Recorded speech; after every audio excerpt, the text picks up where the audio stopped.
নমস্কার, জয় হরি বল। কেমন আছো বন্ধুরা সবাই? তো তোমাদের দেখাইছিলাম যে ক্রেনের বোম ছিঁড়ে পড়ে গেছিলো। তো সেটার যে ক্ষতিটা হয়েছিল, যে প্লেটগুলো ভেঙে গেছিলো, তোমাদের দেখাইছিলাম যে প্লেটের খোলার আগে যে কয়টা প্লেট ড্যামেজ হয়েছে বোঝা যাচ্ছে না। তো তোমাদের সেইটার জিনিসটা দেখা যায় কয়টা প্লেট ভাঙিয়েছে আর কেমনভাবে ভাঙিয়েছে দেখো।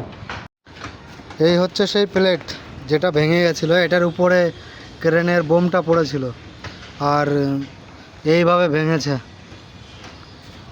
এতগুলো প্লেট মোটামুটি নষ্ট হয়েছে, 15-16টা প্লেট নষ্ট হয়েছে, বেশি হাইট থেকে পড়েনি, তারপরে এতগুলো প্লেট নষ্ট হয়েছে। এটাকে টাওয়ার ক্রেন বলে। আর এটা হচ্ছে আর বোম সিলিং দিয়ে লাগানো থাকে, এটা হচ্ছে সিলিং টানা থাকে।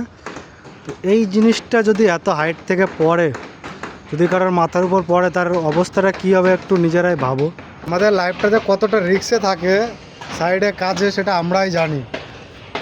তো যারা প্রবাসে কাজ করে, সে ইঞ্জিনিয়ার হোক লেবার হোক, তাদের সম্মান দিতে শেখো, এটাই চাইবো।